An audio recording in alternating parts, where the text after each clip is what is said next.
ಜಿಲ್ಲೆಯ ಹುಳಿಯಾರು ಪೊಲೀಸ್ ಠಾಣೆಯಲ್ಲಿ ವಿಚಾರಣಾಧೀನ ವ್ಯಕ್ತಿ ಸಾವನ್ನಪ್ಪಿದ ಘಟನೆ ಉದ್ವಿಗ್ನತೆ ಸೃಷ್ಟಿಸಿದೆ. ಯಳನಾಡು ಗ್ರಾಮದ ಕಾಂತರಾಜು 50 ವರ್ಷ ಎಂಬುವರು ಮೃತ ದುರ್ದೈವಿಯಾಗಿದ್ದಾರೆ.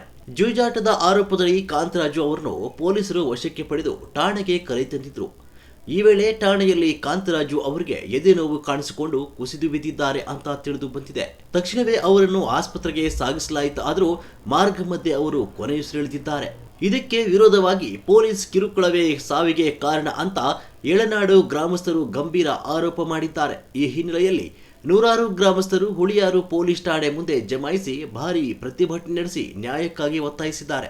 ಘಟನಾ ಸ್ಥಳಕ್ಕೆ ಮಾಜಿ ಶಾಸಕ ಕೆಎಸ್ ಕಿರಣ್ ಕುಮಾರ್ ಭೇಟಿ ನೀಡಿ ಪರಿಸ್ಥಿತಿ ಅವಲೋಕನ ಮಾಡಿದ್ದಾರೆ. ಸ್ಥಳದಲ್ಲಿ ಬಿಗುವಿನ ವಾತಾವರಣ ನಿರ್ಮಾಣವಾಗಿದ್ದು, ಯಾವುದೇ ಅಹಿತಕರ ಘಟನೆಗಳು ನಡೆಯದಂತೆ ಹೆಚ್ಚುವರಿ ಪೊಲೀಸ್ ಭದ್ರತೆ ಒದಗಿಸಲಾಗಿದೆ.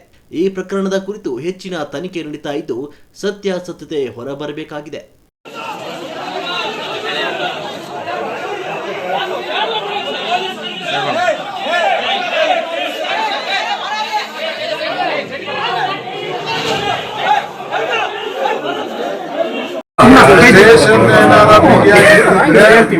ಇವತ್ತು ಈ ಇಸ್ಪೀಟಾಡ ಕೃತ್ಯ, ಈ ಸಾವಾಗ ಕೃತ್ಯ ಆಗ್ತಿರ್ಲೇ ಇಲ್ಲ. ಕಡ್ಡಾಯವಾಗಿ ಹೇಳೋದು ಏನಿಲ್ಲ, ಕಂಟ್ರೋಲೇ ಇಲ್ಲ. ಇಲ್ಲಿ SP ಅವ್ರು ಏನಾದ್ರು ಅದ್ರ ಮೇಲೆ ಏನಾದ್ರು ಆಕ್ಷನ್ ತಗೊಂಡಿದ್ರೆ ನಾವೆಲ್ಲ ಮತ್ತೆ ಬೀದಿಗಿಳಿಯೋ ಪ್ರಸಂಗ ನಿರ್ಮಾಣ ಆಗುತ್ತೆ.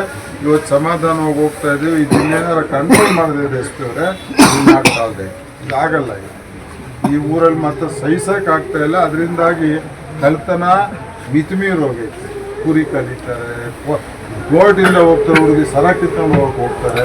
ಏನು ಹೇಳೋರು ಇಲ್ಲ, ಕೇಳೋರು ಇಲ್ಲ. ಇಲ್ಲಿ ಓಪನ್ ಹಿಂಗೆ 5-6 ಗಂಟೆಗೆ ಬಸ್ ಇಳಿದು ಇನ್ನೊಂದು ಗಾಡೀಲಿ ಹೋಗ್ತಾರೆ. ಪಾಪ ಕೆಂಕೆರೆ ಹೆಣ್ಮಕ್ಳನ್ನ ತೋಳಿಗೆ ಹಿಂಗೆ ಹಾಕ್ಬಿಟ್ಟು ಹೇಳಿದ್ದಾರೆ. ಆಗ ಸರ ಹಿಡ್ಕೊಂಡು ಹೋಗಿ ಅವ್ರಿಗೆ ಟ್ರೀಟ್ಮೆಂಟ್ ಕೊಡಲಿಲ್ಲ, ಅಲ್ಲಿ ಎಲ್ಲಿ ಹೋದ್ರು, ಹಂಗಾಗಿ ಸತ್ತೋಗೋರು ಅಂತ ಅವ್ರು ಹೇಳ್ತಾರೆ.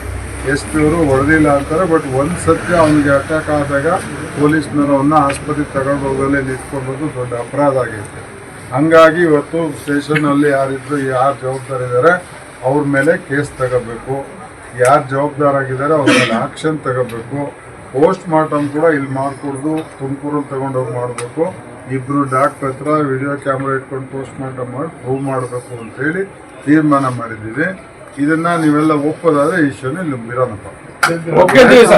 ಎರಡನೇದು, ನಾನು ಎಲ್ಲರ ಎದುರಿಗೆ ಹೇಳ್ತಿದ್ದೀನಿ, ಹುಳಿಯಾರು ಹೋಗ್ಲಿ ಅಡ್ಡೆ ಆಗಿದೆ ಇಸ್ಪೀಟ್ ಆರ್ಡರ್ಗೆ.